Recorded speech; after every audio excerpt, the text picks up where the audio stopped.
Anthony Gimpel is the son of Jewish refugees from Hitler, and coming to terms with the Holocaust and accepting his Jewish inheritance have been ongoing refrains in his life. He's been writing since he was young, poems and short essays. He enjoys improvised dance and theater as an actor, backstage and in the audience. He's been influenced by Greek myths, James Joyce's Ulysses, and the poems of Jacques Prévert and Catullus. The book we want to present you today is entitled Emil Finch, written by Anthony Gimpel, who's connected with us today to deepen his new publication. Hi, Anthony. It's so good to have you here. Hi, Jeanette. Yeah, it's really nice to be with you as well. Separated by 1,000 miles, but who doesn't matter. Thanks, technology. Tell us what is Emil Finch about, please. Okay, so Emil Finch, the main story, Emil lives in London and he goes into the zoo one day and he's eating a bun. He goes into the parrot house where he sees a cockatoo and he pokes a bit of the Chelsea bun through the bars of the cage to the cockatoo, and the cockatoo takes one peck and falls dead to the floor, except that cockatoo is not dead. So that's part of the story. Another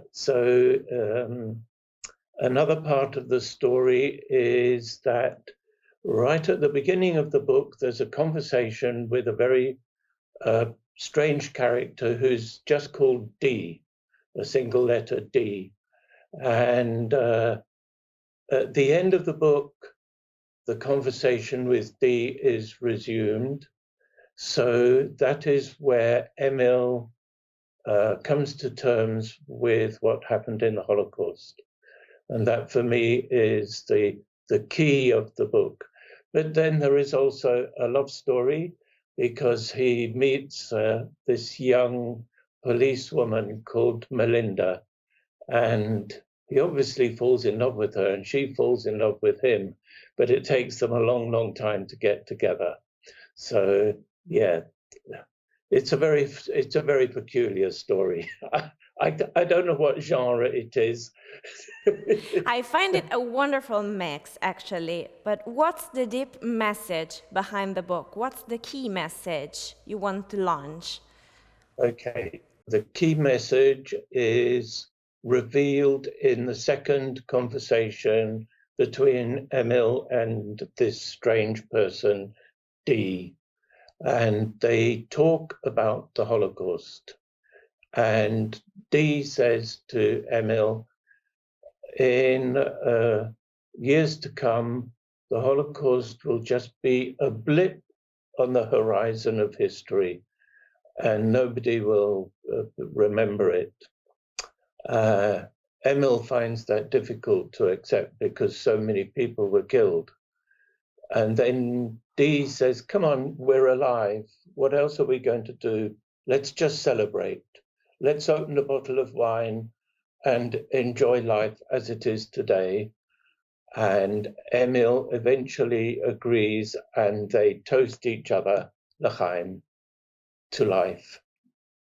And I think that is the key message, that all sorts of horrible things can happen to you, but if you're alive, enjoy life. There's nothing else you can do. You can worry yourself sick, you can kill yourself, but that won't do any good. So just enjoy yourself, enjoy life. That's what you're here for. Thank you, Anthony. That's a wonderful message. And who's the target public for this book? Is it a book for everyone or not? I don't know. It's a very strange book. It's written in second person singular, which is very unusual. So that comes because when we talk naturally, we quite often say you when we mean I. So you know what I mean? So that's how we talk to each other. So very often we use you when actually we mean I, And so I've written it like that.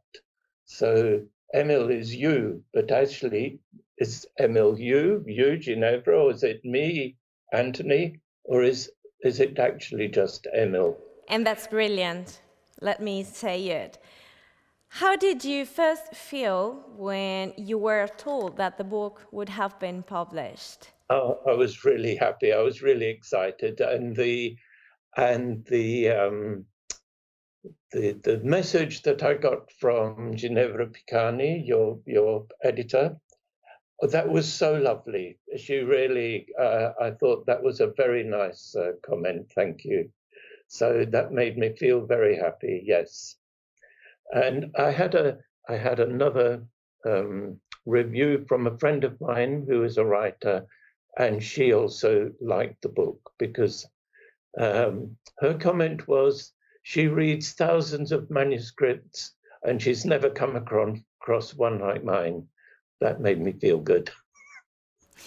One last and short message for your readers now that you have the chance to talk to them. I'd like to know what you think. I put lots of different things in. I put lots of jokes in.